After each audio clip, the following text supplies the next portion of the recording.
Hello and welcome to Backpage Pass. We're feeling 60 this week and we've got our Barry White CD and our scented massage oils ready because it's our Game Week 6 review.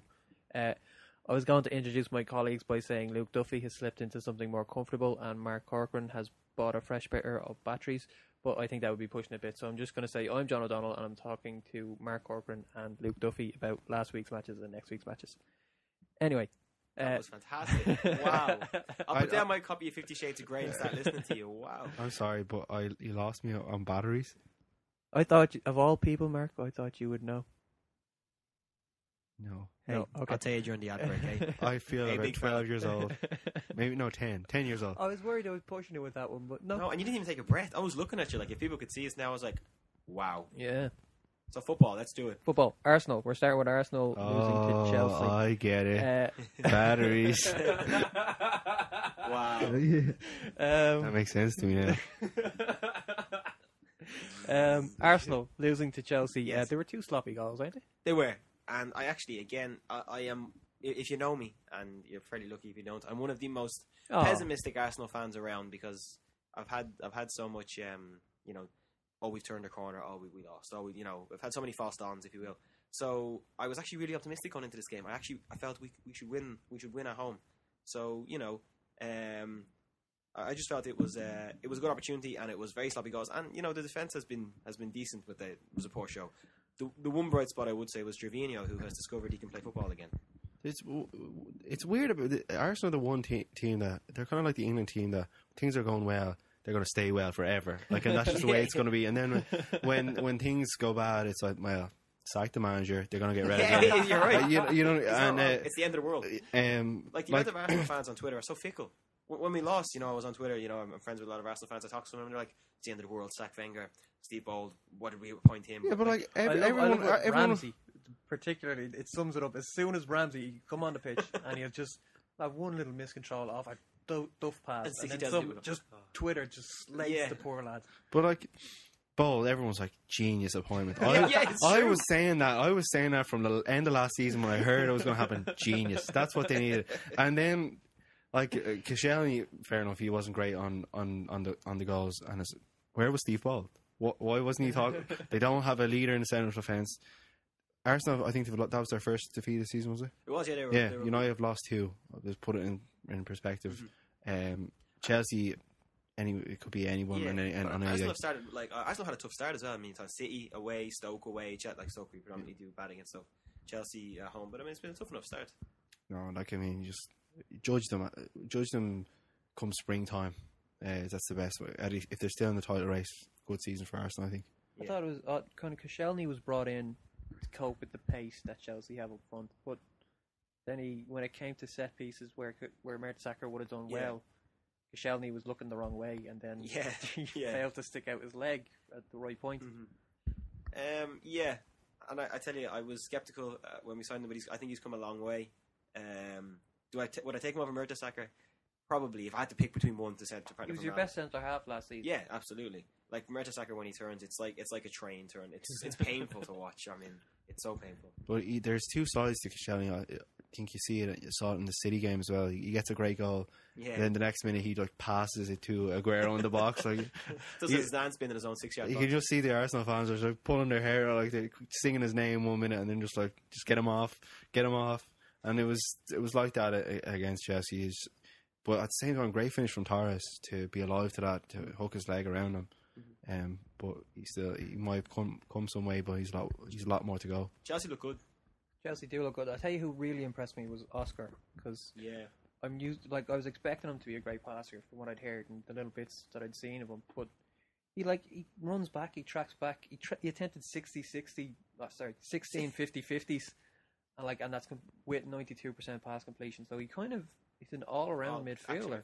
Well, I wouldn't put him on the same level as Nathan Dyer just yet. I mean, I think he's got some way to go, but he surprised me. He's technical, as you say, but that whole sort of combative put in the work as well. He put in on a shift, Yeah, but it's another thing is that Man City's slow start and United's slow start as well has also left an opportunity for them to kind of steamroll ahead. I think they're 3 points ahead of United, but still, you couldn't really have a better start. Well, you say United have had a slow start. It continued to be slow this week when they lost to Tottenham. Yeah, well, I'm still saying start. First 6 games to me is still a start, but I think you have the first 10 games to really bed down because you don't really know what way it's going to go. Yeah, United were absolutely destroyed by Tottenham. And the statistic is, if I'm not mistaken, United have beaten Spurs twice as much as they've beaten the next team in the Premier League. They always beat Spurs. It's something my dad's been saying to me. It's one of the first things I remember my dad saying to me about football. United always beat Spurs, and that's just the way it is. I mean, that was their first win, I think, at Old Trafford since 1989. Yeah, 28. No, was it 28 years or 28 games? Sorry for United against Tottenham, but like 3-2, it doesn't tell that story. Something happened to Tottenham in the second half that they just weren't the same force as they were in the first half, because they really got at us and battered us. Bale's goal, they got lucky with the first goal, but Bale's goal really showed what pace can do against United. And we showed some spirit in the second half, but I thought maybe they could have got 4 or 5. Tottenham would have been a fair reflection. We say it was the pace. Is our United's team a bit old at this stage? There's a lot of over 30s in there. Yeah, Chelsea had an old team. Old AC Milan had an old team. It's how you use those players. It's just maybe you have to be just a bit smarter tactically. But Chelsea's were always they were defensive and central, and they'd kind of sit back, whereas United always try and play an open, expansive game. You can't really do that with Giggs like he used to be able to. And Raphael. And maybe Scholes doesn't cover as much ground as he used to. He's a better passer and he makes things work, but you kind of need somebody that was running for him. Maybe we're more just naive on our younger players, because there are ways to work around it. You can't have your 2 fullbacks bombing on if your midfield haven't got the legs to get back, stuff like that. But it was worrying to see them come, and they were very convincing. I think it's just the fact that maybe Spurs didn't have the belief that they were actually going to win at Old Trafford. A team with belief might have kicked on and got to 4th and 5th goal and killed it off. I really just thought we were that open, that we were that vulnerable. It was definitely an eye opener. Rio looked particularly, whenever he got exposed, he looked. He did, and I thought on Monday Night Football, Gary Neville's breakdown. I don't know if you saw before the Monday night game and afterwards. He had the pen out and whatever. And actually, I quite like Gary Neville. I think he's come a long way as a pundit. But I wouldn't say but no, actually, I don't hate him as much. I don't hate him. Well, maybe that's what it is. But there's a lot to like about him. But there is in terms of me as a pundit, I tell you. You can't as a pundit, what you're looking for is, especially if they're an ex-player, you're looking for honesty, and I think he gives an honest assessment. I was going to say, he was scathing of Rio. He said what he did wrong here. He had like 25 yards, I think, for Bale's goal between Evans and Ferdinand. Ferdinand crossed over Evans as well, which you kind of say, well, he's going your direction. Maybe you take him. Yeah. They're gonna got in a mix-up. But I think that's a midfield problem as well. Like, fair enough, there are plenty of centre halves in the Premier League that don't have pace, and if Bale's running at them, going to cause anybody trouble. So it's a midfield problem as much as it is Rio Ferdinand's problem. And as much as it was United going wrong, how much was it of Spurs getting it right and AVB kind of finally bedding down his team? Well, they got off to the perfect start with it. Evans didn't react well enough, but it was a jammy enough goal that went in off him and put Lindegaard the wrong way. But they started off positively, they attacked, and a lot of credit has to go to Spurs. And Villas-Boas, rightly or wrongly, has been under pressure, and I think he's probably gained a lot of credit there. You can have looks like a new man under him as well. You know the way sometimes players get, like, different players who maybe are frozen out a little bit, or sort of, I don't know, they lacked off a little bit. When a new manager comes in, they can reinvigorate a certain player or leave a player out in the goal. I think Defoe looks like and I mean, I've always liked Defoe, but I think he looks particularly good again. It's not that long ago that people were talking about Defoe going to this or that club. Yeah, I mean, it's a while back, but I mean, yeah. So no, it's been a great appointment for Defoe. And another team who looked like they were going to slip up as well and are pushing for the title are Man City, but they got the goal in the last couple of minutes. They had 71% possession, goals from Aguero, Dzeko. What do we think about that? Beating Fulham, went away. Well, I kind of get the feeling that there's something going on at City. Like, they still have that kind of champions mentality where they don't give up and they do get the end goal. But there's something, like, I had never seen them in the game against Dortmund say so cut open, so played off the park. But fair enough, they still show that champions thing where they can come back and actually get the goal rightly or wrongly on the penalty. But if you're a City fan, it's not been a great start to the season, and you wonder, is something? Do they still have the same hunger? Is something wrong? I would think, and something I had a particular annoyance with. I don't know. You might say annoyance is when they bought Maicon. I don't know why buying Maicon. Why they bought Maicon? Because if you're at Man City and let's just say they buy Maicon and Zabaleta and Mika Richards both are right backs and very accomplished right backs. I mean, sure, it is going to cause unrest when you've got 3 right backs of that caliber and they're not all going to play like very often. So it was just like, sort of like a micro zoom in of one position. But I mean, if you've got all that talent, it can implode on you, I think. Well, Richards, I'm not sure what age Zabaleta is, but Richards is still a quite young player. Yeah, whereas Maicon is... Zabaleta is deceptively young. He Yeah. just looks old. Yeah. He's only about 26 or something. Yeah, but my point is Maicon is out of his prime and heading down. A long way, yeah. So why Yeah. buy him? Yeah. Well, Mancini's been trying to buy him for years. He's He way just past finally the best. got around to it, I think. Yeah. I don't even know how much they bought him for. I mean, it was I'd say... About 6 million, I think. Well, yeah, it wasn't, yeah. It was like a last day transfer I didn't even know happened until about 10. Like, it just happened. Oh, he's playing. Well, when did what? Yeah, exactly. He's a guy that was linked with big money for Chelsea, I think, wanted him. When A year or 2 years before that. Yeah. And And then Sinclair, Rodwell, are you buying them just because, look, they're youth, look, they're English? I They're don't know. English as well. Exactly. Rodwell actually looks a bit Out uncomfortable. of his depth. Shocking. Yeah, Absolutely. Yeah. Like people were talking him up when he was at Everton. Like, oh, England's next. I think The player England need to sit. The player England need to sit in front of the defence. Yeah, And he was linked to United, I think. for Yeah, a and while. I think you kind of we're just thinking about it, and so maybe we'll pass. Like, we'll take the risk on this one if he goes to another big club. And he does well, fair enough. But we're willing to take the risk. Another thing, actually, I noticed that the City game was that Ferguson was sitting in the crowd, and everyone's saying, "Oh, he's here for Lewandowski. He's there watching him." But I think he's looking at Hummels, the centre half, who we've been linked with before. But everyone is kind of he's looking at the striker, even though we just bought Van Persie. Yeah. Even like you're trying to wedge 3 strikers. Yeah, in like, a row. does anyone see? He's not an idiot, Ferguson. Like, he's not going to. And I upset. think Hummels is actually...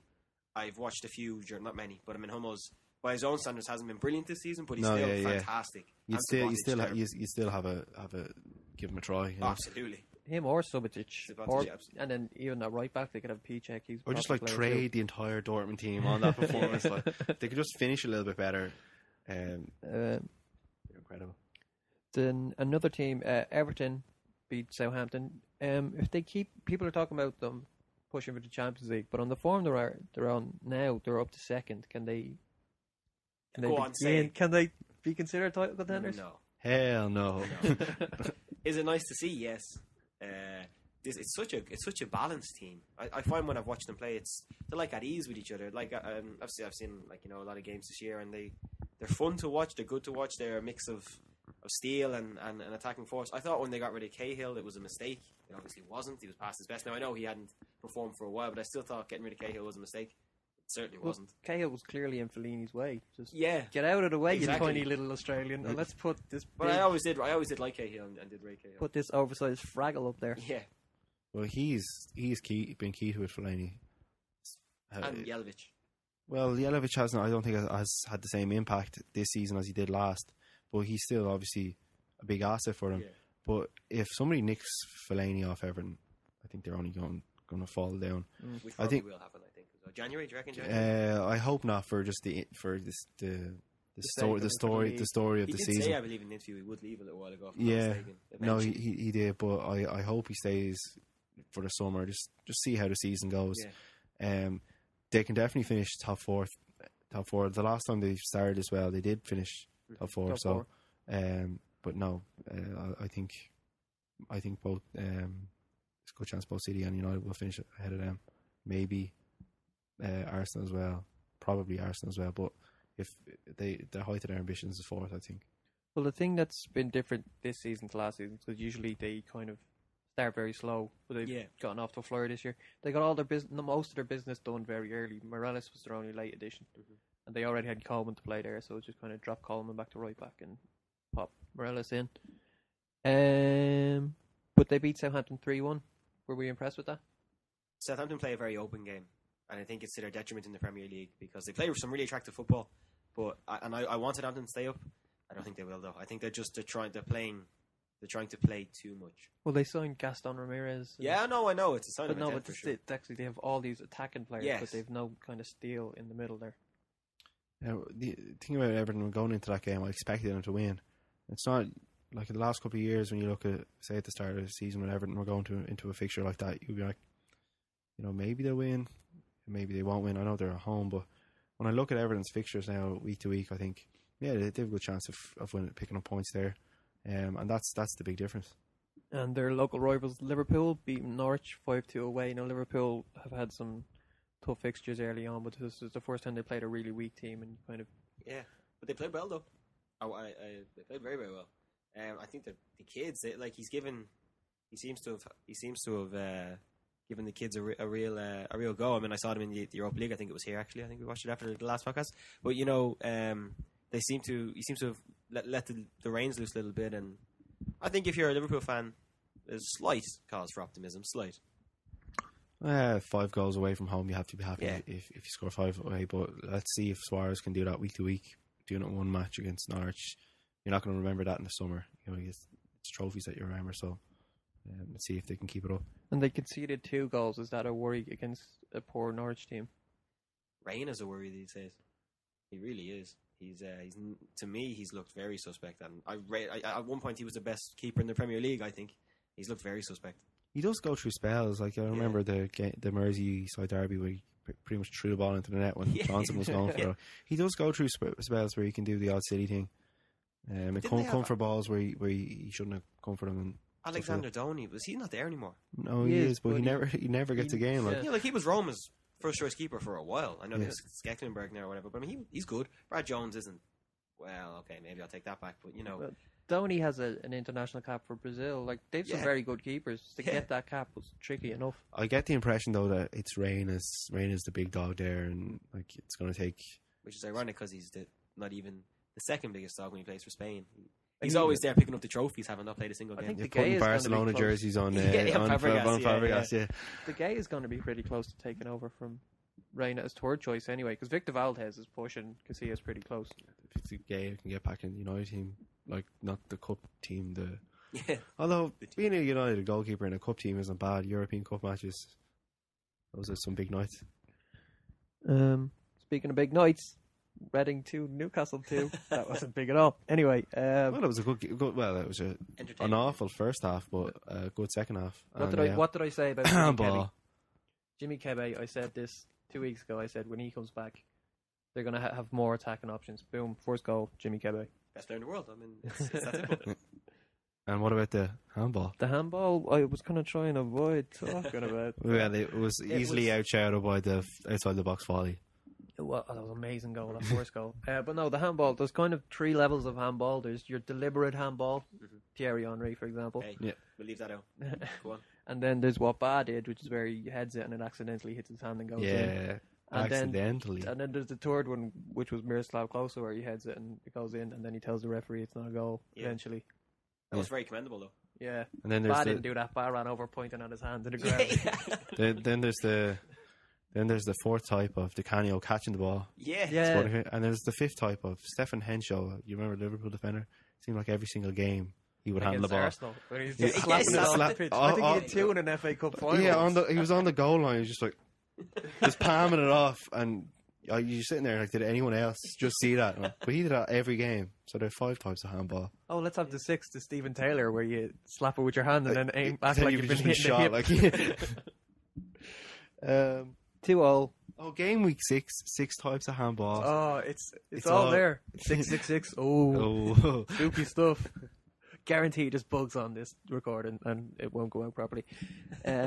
Newcastle's local rivals, Sunderland, 1-0 against Wigan. Stephen Fletcher, 5 goals in 4 games. Is he the best signing of the summer? Best signing into my fantasy football team. You didn't. Stephen Fletcher. Yeah, obviously you did. I hate you. Why? Because everyone did. Everybody, I didn't do it. I'd Grant Hall thinking he could do it again. He hasn't done it again. Danny Graham. No. No, we're not. I only have Fletcher now from the last week I bought him in. But I've Van Persie, Tevez and Fletcher up front. Of course he is going to get injured because he's very injury prone. And then I'll be up the creek. But there you go. Yes, great signing for Sunderland and my fantasy football team. How much did it even cost again? I'm not even sure. It was like 12 million. He was pricey. but worth it so far anyway. Yeah, true. He'll definitely get 12 goals, and if you're kind of going 1 million a goal, it's pretty good. Like none of Man City's strikers are 1 million a goal, so except for Tevez, but he's been there years. True. Stoke versus Swansea. Stoke 1-2-0. Pulis called Crouch unplayable. Now Roy Hodgson calls him unplayable, but for a very different reason. What do we think of Crouch's performance in that match? Slow. Would you like some batches with that? I think Crouch is unfashionable, is what he is. I don't like him. There you go. I don't like Peter Crouch. I always liked Peter Crouch. I don't know why. He's long. He annoys me. He always scores against Arsenal. He's a tree, quite frankly. Yeah. He just balls just get stuck up there, and you can't do anything about it. He can't be unplayable. You have to go and get a big stick and poke at to him. take him off. Yeah. And he gets the most awkward looking goals, and then he celebrates them real awkwardly, like his elbows are going at all different angles and stuff when he's running. You're just superficial, Mark. That's your problem. No, I don't like him. But fair play to him. He's achieved a lot in his career. Yeah. Swansea losing again. Is Loud up? He's been tinkering because he had the Guzman and Leon Britton as his midfielders, and then he dropped one for Key. He dropped Britton to bring in Key, and then they lost that match. And then he dropped the Guzman to bring back Britton, and then they lost that match. Is he messing around too much, or does he need to go back to how he started the season? Possibly, but I mean, it's never going to be easy. I mean, they're not going to go a season unbeaten, you know what I mean? So I'd say stick with him, absolutely. They have a lot of good players, especially in midfield. I rate the Guzman very highly. That Key, Lee, Chi guy, awesome. 5.5 million from Celtic, awesome. No, they do have a lot of good players. I wouldn't be worried if I was a Swansea fan. They're probably one of those teams that if they get a good result, they can get in a roll and wouldn't be worried either. And then on the Monday night, not on the Monday. When was this? Villa, West Brom? That was Sunday. Villa, West Brom draw. Villa are starting to look a lot better. They could. Well, we were talking about them as relegation prospects early on. I'd love to see them go down. I don't think they will. I don't think they will. I just love to see it. No, but why? I'm friends with an Aston Villa fan. Actually, he's a lovely guy. Joe, he's a lovely guy. But I want to see him squirm. Yeah, hi Joe. If he doesn't. I'd love to see them go down. I wanted to see Blackburn go down. They did. When a big-ish team, because Aston Villa, I certainly remember Aston Villa finishing 6th, 7th, 8th regularly. 6th for 3 years. Yeah, Even when I enjoy that. European Cup in a team. Yeah. More than Arsenal can say, that's for sure. They were a good side when Dwight York was there as well. Yeah, but cups back then. I am the opposite. I prefer to see the biggest teams in the Premier League. I think you get more big. I hate seeing an empty ground or a ground where the rugby fans. Like I'd like to see a Leeds back up or Notts Forest as well. Not so much Leeds. Yeah, we'll keep that out. But no, I would like to see it because that's a big game for ourselves to look forward to, and good atmosphere at those games. Every Leeds game there always seems to be a good atmosphere. I'd like to see Notts Forest and teams like that back up because Leicester. I miss Leicester. It's not a big club in the same. Yeah, but look at it midway for Stoke came up a little while ago, and would you? Yeah, but I admire what they do. I hate Stoke. I don't like them, but I admire what they do.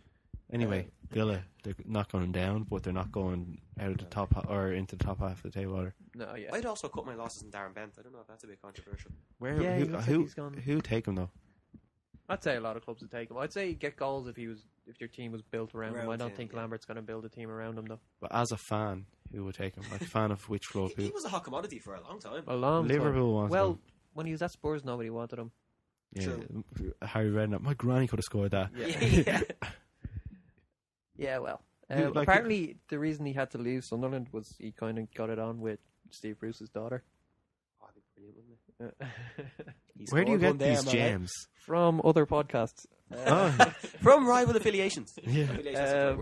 Moving swiftly on. QPR lost at home to West Ham. QPR needs to start putting some results on the board, don't they? I saw a piece there saying that Hughes was under pressure. It feels like he just got there. He's only there a year now. No, not even a year. Not even a year. So, he needs... his reputation is on the line a big way. Because he should never have left Fulham the way he did for QPR. He needs results pretty bad. I know they've brought in a lot of players, but that's your own fault. It's 14, wasn't it? Yeah, 14 and 12 out. It was a group of individuals at the moment. And when you say individuals, one of the individuals that was already there was Adel Taarabt. He came on and scored after a minute, but he hasn't been getting a look in this season. Is kind of Hughes needs to start looking at the players that were already there. Don't forget though, last season when he was supposedly the main guy, I think he scored twice last season. Yeah, well, he was Didn't the he main perform? guy when they got promoted, Yeah. and I think he was linked with United. And I remember seeing a few comments from QPR fans, and they were kind of like, "Take him, like he's overrated, and he's fair enough. He's done it in the Championship, but I think he got a lot of free kicks and stuff like that. You need him to contribute in all round play.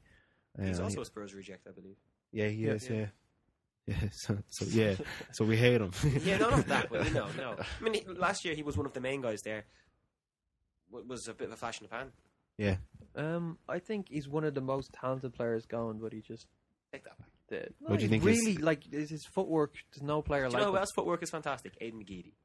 I love Aidan McGeady. Don't you Yeah. start Yeah. on Yeah. Aidan Yeah. He's got McGeady. 2 goals Aidan and 3 McGeady assists in 46 games for Ireland. I'm about to start shouting here. Aidan McGeady got Spartak Moscow qualified for the Champions League. He, He's one of the most infuriating players Oh, I've ever all time. watched. he did play awful on Tuesday. Tuesday. Yeah, Tuesday. He No, did. like I going to those Ireland games, you're just sitting there like, Groaning. just stop. Beats a player, Yeah. beats himself. Yeah. Goes out of play. Anyway, so who we're to wrap? Yeah. It's alright. Is it because you think he hasn't got his head right that's holding him back? Yeah, he's a bit of an. I think this is his problem. Yeah. He just kind of He wants. seems like it. He wants it to be all about him, and Yeah. if it's not, and it can't be in the Premiership. He's Very probably few kind of got players. that thing where he was at Tottenham, which is a big club. Goes to QPR, smaller club. So he thinks I'm a big fish coming down. Well, he was the big fish, and then they started signing bigger fish, and then Yeah, he's yeah, less of a yeah. big fish. Yeah. Like Andy Johnson. Andrew the biggest of big fish. If He's injured again now. if For the by rest of his big life. fish you mean cruciate, like Yeah. Injured fish. Hey, they've got Sol there at QPR. Anyway, Sol, fish.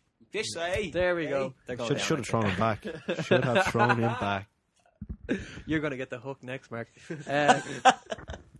You're having fun with this one, aren't you, John? Yeah. I tell you, you started bright. You're having fun with this one. But what I like about QPR is that it's kind of 3 letters, but the 3 letters are each words in their own right, and if you punctuate them properly, they make a sentence. Like you can Q, P, or personally, I'm gonna P. So we'll be back after the break.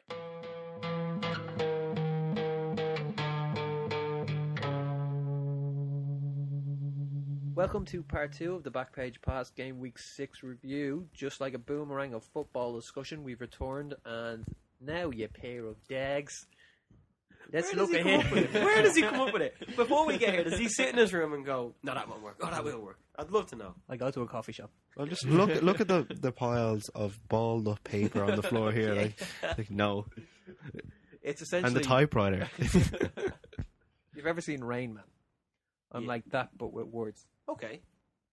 and not as good. Right. Right. How many balls of paper are on the floor, John? Well, I recycled them, so It was a Rayman joke. Oh, lads. Even I got that one. I didn't. I wasn't paying attention. Sorry. Okay. Saturday's early kickoff is Man City against Sunderland.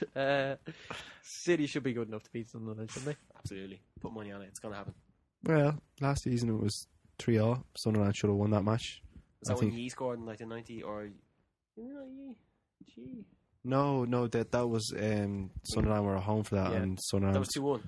No, it was 1-0. Sunderland, they got to go in the Wow. last minute. I don't know anything. Uh, Wow. What am I here? Not to pronounce Asian footballers' names, Yeah. anyway. I think City got a soft penalty in last season's match, and that put them back into it. It was the dude who scored. What's his name? I'm not going to be able to get it now when the pressure's on. For City. As the defender, Osua and Anua? Nedum Anua, who scored an unbelievable goal. I don't think so. Lads. That was the season before. No, wait. No, it couldn't have been. He couldn't scored against Man City because he was on loan, and then he was sold to QPR. Go on, Mark. Anyway, so But I do remember that goal. If Great last goal. season is anything to go by, Sunderland might just be City's bogey team. Didn't play well the weekend. Didn't play well midweek. Mancini seems to be he seemed to be desperately tinkering with tactics mid game, and things were going badly with the 4 at the back. Then he changed it to 3, and he's like, no, back to 4, back to 4. It's worse. So didn't play well last week. Didn't play well in the middle week. Sunderland have got good results against them last season. So I wouldn't say it's nailed on for City. Definitely not. I would. Just to be You would? controversial and different. No, Okay. it is. They're going to win. I just think they're going to win. I think, well, he really has put out his best team. He can't, like, usually against Sunderland at home, they could kind of go, well, we played Dortmund, we're a bit tired, we'll go all out against them and then play a slightly weaker team This is at the the problem I weekend. have with Mancini when he always goes, I don't have the players. He absolutely does have the players. He could field a second team in every position except maybe goalkeeper and still expect to win. I'm not saying they would win. He could still expect to win. Did you hear a journalist asked him, what's wrong with Manchester City? Or do you know what's wrong with Manchester City? And he said, yes. I said, what will you tell me? He said, no. Then if I tell you, then the other guys will know. Yeah, but Dortmund really cut them to pieces. I mean, you're not going to get that from Sunderland. Although Stephen Fletcher, 5 goals and 4. But they don't need to cut them to pieces. I can see Sunderland scoring there. And once again, City are under pressure. I'm not saying Sunderland are going to go to Man City and win, but I can see it being a close game. City will probably win, but I can see Sunderland making a draw. I'd love to see Adam Johnson do something in that match. Yeah, he wasn't treated well there at all. There was one time he wouldn't get on the bus home from a Wolves match because Mancini just slated him in his after-match press conference. Just blamed him for them not playing well. Yeah, he's like the fall guy. Some teams have them. There's fall guys. Fall guys exist. Bentner, but he's just rubbish. Yeah, no. I don't know why he's so highly rated in Italy. Like, is he actually has he started well there? Or? Well, no, he's still back up. But I know a guy, a big Roma fan, and he tells me like in Italy they just go mad for Nicholas Bentner. Why? Well, they've probably only seen him in internationals where he seems to play good for some reason. And then jocks himself when he's celebrating. Yeah. Jeez, you can have him forever in a day. He wouldn't make it into the 5-a-side team I play with on a Monday. It's just rubbish. But you can bet on that. Yeah, you can bet on that. With a certain company, we're not going to name them here, though. Chelsea at home to Norwich. Again, Chelsea should be really hammering Norwich at home, shouldn't they? Well, if Liverpool can win 5-2, what can Chelsea win at home? 5-2 away, what can Chelsea win at home? So 10-1. Well, there's your answer. Eh? Yeah, there we go. I would also say, I asked the question. I said the last time I was here, Nathan Dyer was the best player in the world, and John was very quick to remind me he was sent off after 12 minutes coming on. Yeah. So I'm going to put that curse this week on Victor Moses, who I do think will start. Just because they can I don't know, he started during the week in his international break. Well, I'm going to say he's going to start, just for the sake of this conversation. And he's now the best player in the world. Okay. So let's see what he can do. An actual player who could be considered almost best player in the world, Eden Hazard. No. Okay. Well, he started well, and then he's kind of I don't even think he's better than Santi Cazorla. The best. Oh. Yeah. Well, okay. I'll have that argument later. No, I won't. I can't be arsed. Hazard, he started the season very well against the poor teams, and then Chelsea started playing good teams, and he's been less prominent. But now they're playing Norwich. Do we think he's just going to run amok again, or what? Yeah, well, he probably does need a game because he's been a bit quiet, all right. So he probably does need to kind of remind everyone of what he's capable of, because they have so many attacking options that I don't think any of those new guys are established yet. So they probably do need to keep up the good performances, because he has been quiet. He was definitely quiet in the Emirates game. Yeah, he was. So yeah, well, Chelsea will be hoping he can get a goal or two, or maybe an assist. Also, has Marco Marin gotten really unlucky in so far? Oh, he's been injured. Oh, is he? Okay, I wasn't aware, because I rate him actually very highly. Great player. I think he's very high.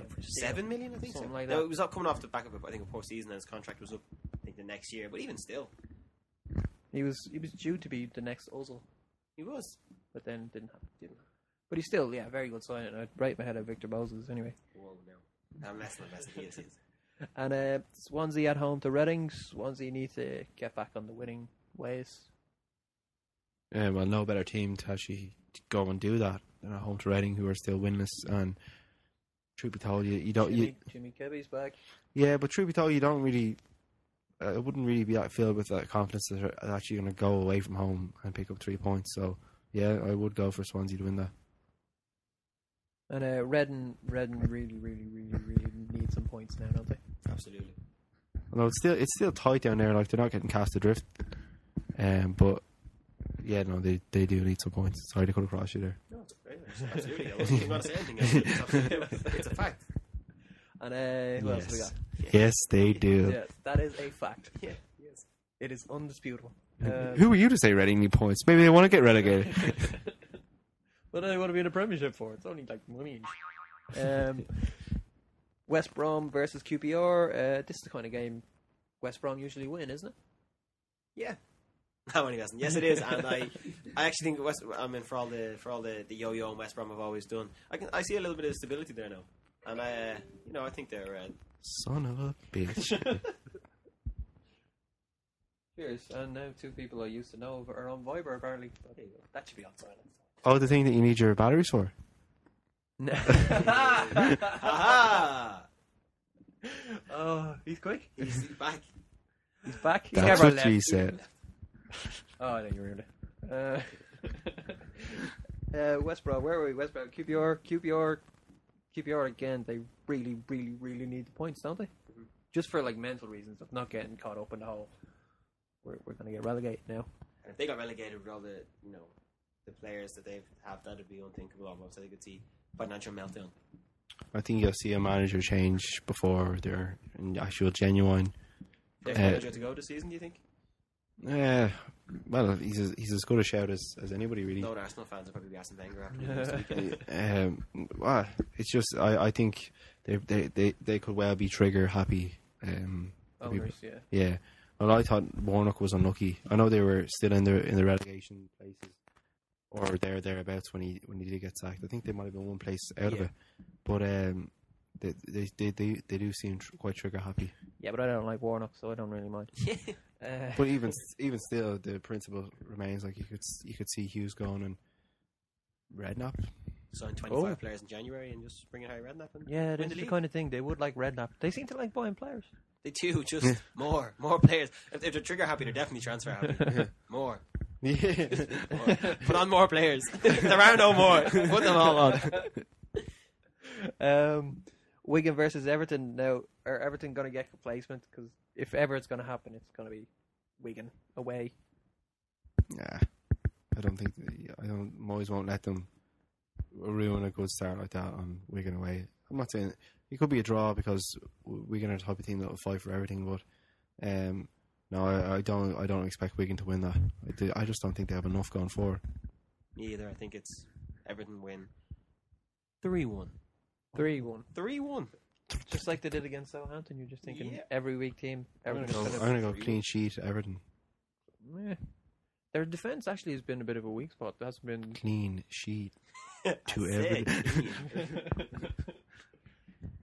I see you, he did. Cleaning their sheets in a silver ring party. Does anybody know what the silver ring club is? No. It's a thing in America where like people promise to stay virgins until they're married. Oh yeah, the Jonas Brothers and all that. Yeah, there you go. I didn't promise that, but it looks like it's going to happen to me anyway. West Ham against Arsenal. Carroll could be back. Is that the kind of thing? Will Arsenal struggle against Carroll? Yes, absolutely. Like, as I've said before, even with Mertesacker, to me at times, him and Giroud look like the two tallest people in the world who couldn't head a ball. Now, I know Mertesacker's come a long, long way, but Andy Carroll is the type of striker who gives Arsenal nightmares. He scored for Newcastle at the Emirates, didn't he, from a free kick that went into the box? Probably. A long free kick, and he nodded it in. Did he score for Liverpool there? Don't think so. Don't think he ever scored for Liverpool. I'm messing. No, that's the safest answer anyway. But no, he will. He was quite effective actually in the last game on Monday. There was actually so many shots in that game, and there were so many shots, and he was at the heart of most things that West Ham were doing. Well, he's a brilliant striker. I've been saying this for years. Let's not go too far. Yeah. Did you use the Evo profile from when he was a Newcastle kid? I didn't. I heard really it's funny. hilarious. Yeah, check that out. He's probably good at a certain level. I think when there's genuine top trophy hunting teams pressure on him, he might crumble. I don't know, but yeah, I can see him bagging a goal. Yeah, score against Arsenal, and we'll go 1 down, and then it'll start raining, and we'll go 2 down. And the Spanish players won't like that, and then we'll get 1 back. And then we'll go 3 down. Yeah, and then Walcott will run up the wing and then back down the wing. I actually saw a brilliant thing a little while ago. It was a tweet, and it said Theo Walcott went to re-sign a contract with Arsenal, but he got the pen, but he overran it and ran it out of play. Yeah, that was just the funniest thing ever. But yeah, well, that's the game Arsenal will He was lose. trying to sign his name, he just ran out of space. That's it, yeah, he ran it out of play. He was trying to pen, ran it over. Liverpool versus Stoke was due to be played on the Saturday, and it's been postponed to the Sunday. And I love it when the links write themselves. So Sunday's games. We're going to start with Liverpool versus Stoke. Can Stoke bully Rodgers as little teenagers? Rodgers is well, Stoke. Oh dear God, make it stop. Get the batteries. That's not a good sound. I expect Liverpool to keep going because they played well against United. They could have possibly won that game even though they went down to 10 men. Obviously battered Norwich, so there's no reason to think, pending that they don't pick up injuries, or I'd say they'll have a second string out tonight. I think they can win. But what is their second string now? Because they played such youth against Norwich. They don't have a second string attackers anyway. Their second string kind of is their first string. Like. Yeah, exactly. That's what I'm saying. Their second string striker is their first string winger. Yeah, exactly. But I think if you say bully them, like watching players like Sterling against Man City, for example, didn't faze him, which I think is very promising. Wisdom, granted it's the Europa League, didn't faze him. Sorry, League Cup, didn't faze him. He scored in the Europa League. Europa League, yeah, that's what didn't faze him. John Joe Shelby, I actually rate quite highly. Yeah, but he's suspended, isn't he? Yeah, I still rate quite highly. Did you see? Did anyone see on the media watch on Football 365? Did the thing where it took a quote from an interview Suarez did with the Liverpool website, and the question was, have the young players like Raheem Sterling and Andre Wisdom come up to you and ask for advice? And he said no. Maybe it's the language barrier. And Media Watch is like, yeah, Media Watch can't think of any reason why Raheem Sterling and Andre Wisdom wouldn't come up to Luis Suarez for advice. I'm sure he got on with Thomas Ince when he was there. Yeah. Where are we? Southampton versus Fulham. Two teams people like but don't really love. Am I right? I like Fulham. I like Southampton. Yeah, I'm with you on that. But I don't care. I kind of yeah. I kind of more met Fulham. Like they're one of those clubs. They went down. I wouldn't really mind. They're kind of one of those clubs that a lot of people. It doesn't really seem like they have their section of Fulham fans, but there's a big section of the crowd that are just people like almost tourists. In London, the location it's a bit cheaper. Yeah, and it's just Premier League football. Yeah. So I don't know. They never struck me as the most like passionate Premier League team. Southampton, I was glad to see them coming back, but I don't see this game being a great game. There might be a few goals in it, but what I like about Fulham is Martin Yole. He has the anatomy of a teddy bear because his head is that size, and he looks kind of cuddly. And but apparently he's in all the post match interviews. He's generally he's like this really kind of he's suave, charming guy, and then apparently he goes mad on the training ground. Apparently he's a scary guy. Yeah, well, I most of those managers would strike me that you wouldn't get that far unless you can stand up for yourself. There's the odd exception to that, but like some of those, like Martin O'Neill as well, I would say is a tough guy. Apparently he's got a fierce temper. Yeah, he goes home and like just shakes his kids because he can't. So comes in and just goes, just shakes them. Even though, Daddy, I love you. Martin O'Neill does not shake. I don't want to. We should not make shaking. Luke does not represent my view. I do not think Martin O'Neill shakes his children. No, Jesus.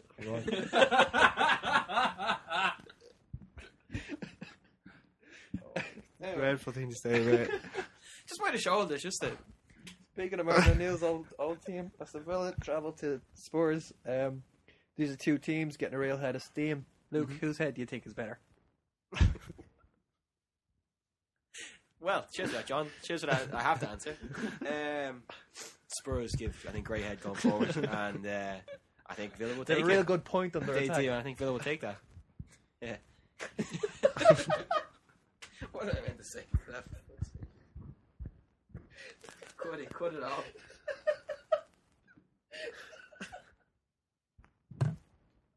I had another question.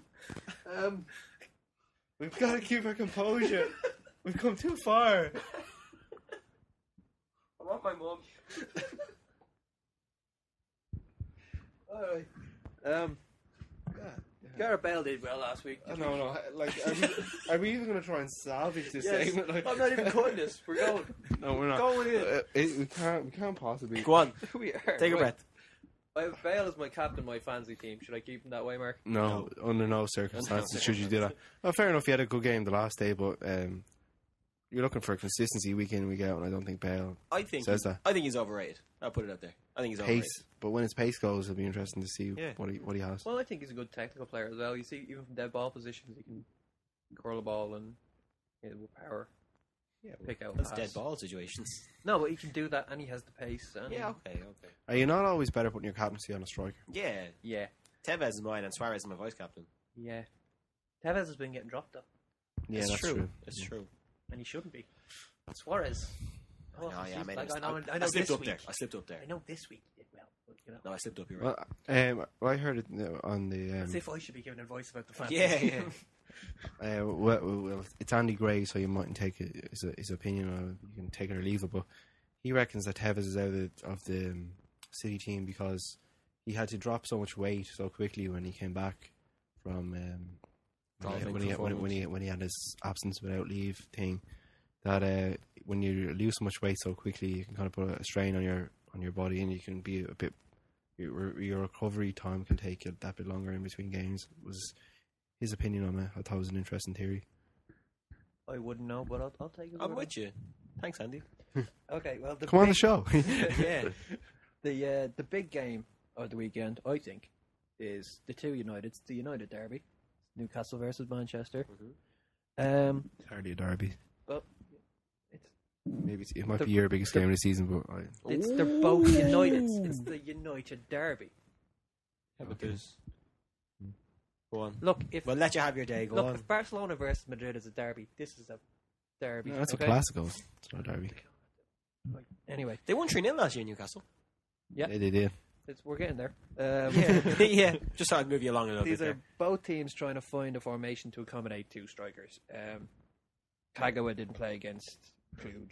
What do you think? Do you think he's coming back, or he's been their best performer this season? Yeah, no, I expect him to start.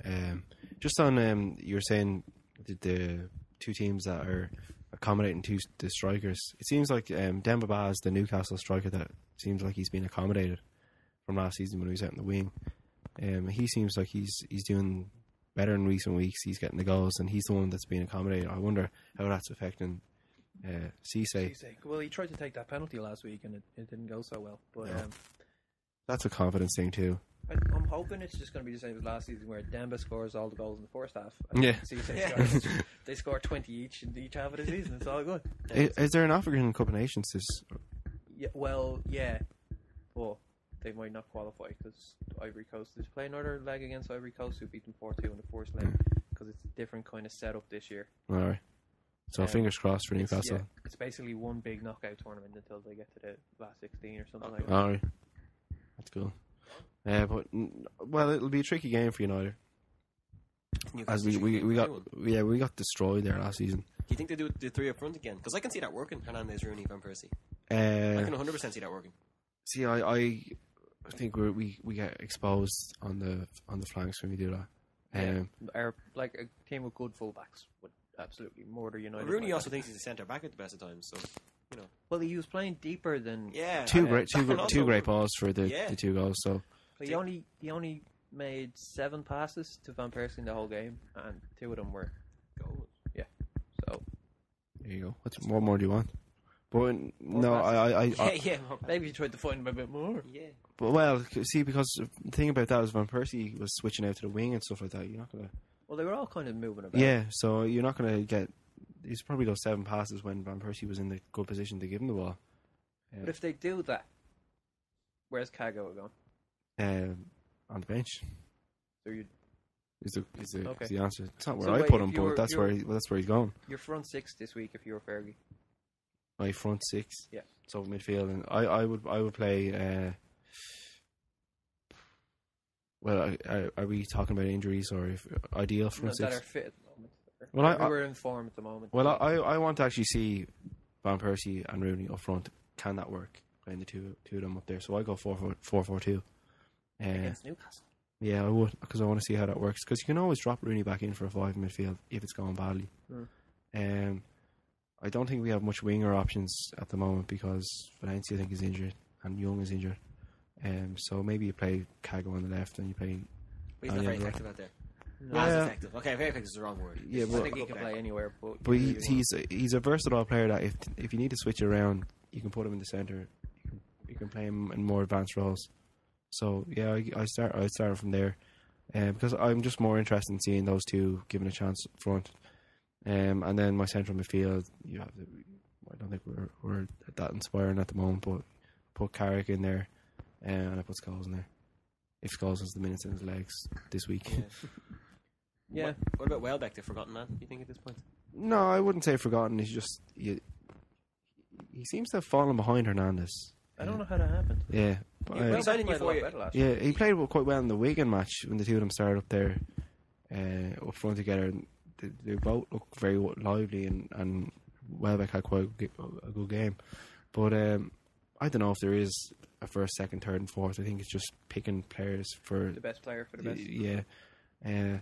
So I'd like to see the two of them given a chance up front, and because I think that's initially why he was bought. And Luke, yes, what are your opinions on the game? I'll tell you what, it's a game of two halves. First of all, I think that much is a given. The United game, yeah, that the United derby, which isn't a derby. You know when he said the United game? Sorry to interrupt you. Do you know which United he was talking about there? Yeah, he was talking about Manchester. The Manchester United versus Newcastle United match. Oh, that one! Yeah. At St James's Park, by the way. Do you think Fergie's under pressure? No. Okay. Under pressure? From what? From who? From who? About what? I don't know. No. Jesus. He bought all these players. They need to... He's been doing this. How many? No. There's, not at all. There's a theory that that it's going to come to a situation where somebody upstairs at Man United is going to have to go, would you mind? Like, You're 94. Yeah, because You can't go upstairs anymore. For example, Guardiola is available next year. Yeah. Yeah. Like, we'd rather when you go be able to get Guardiola. It's not that you're doing bad now. It's that we're afraid you'll be awful next year. But no, what if when you go, the right candidate isn't there, and we end up having a dud season? There's a theory that's that. But no, I would be very sad if Ferguson went. And if they lose at St James's Park, it's also not the end of the world, because Newcastle have a very good team. I think any team that loses at St James's Park can kind of go, yeah, it can happen. It can happen. I think if Newcastle only lost 2 of their last, I think it's 14, 15, 16. It's quite a good streak. Plus, United traditionally second half of the season is their stronger. Yeah, that's what everyone always says. So, is that about Everton too? And that's why Everton are going to win the league, I think. Yeah, I've said before. You heard it here first. Everton are our pick to win the league and the Champions League next season. Yeah, absolutely. Yeah, of course. And then Fellaini will leave, and it'll all go. Just... Anyway, the bastard. Well, there we have it. Then usually the going rate for thoughts is a penny, but we've just given you a whole donkey load for free. What is he doing? Keep it going. I hope you're grateful. Anyway, you can. I love it. You can do us a favour though. We've just launched a YouTube channel, so you can subscribe to that to make sure you never miss an episode. Also, you can know that. Yeah, I was trying to tell you earlier, but you were telling me about that robbery that you nearly witnessed. Well, it was my first crime scene. That's pretty exciting. Yeah. Jesus. Sorry, I'm just using them. Anyway, but this house usually true. Why have people broken in here? No, but stuff happens. We have a YouTube channel. Check it out. Yep. Also, you can like our Facebook page to get extra bonus stuff like blogs on tactical analysis and stuff. And a breakdown of Nathan Dyer's season so far. Yeah. Also, if you're into basketball, Luke writes stuff about basketball. I do all the time. So we're going to start putting that on the Facebook page. Thanks. And then, so anyway, goodbye from me and Mark. And the Fantasy Football League. Yeah. Join that so I can win and beat you. If you win, I'll beat you all. buy you a pint. We'll do it end of the season. Like, we'll all wear jerseys and shorts out like losers, and we'll go to a pub in full kit, and I'll buy you a pint. If I win. If you win. Yeah. That sounds good. Sounds fair? Yeah, that sounds good. I'll wear my Van Persie Dutch jersey as well. And I'll hand you a pint. And we'll shake hands. If I win. But what if you win? You have to get Bentner on the next 10 United jerseys. I don't know what happens. Yeah, we'll think about it. Yeah, we'll get Tune in next week. Yeah, I know. Goodbye.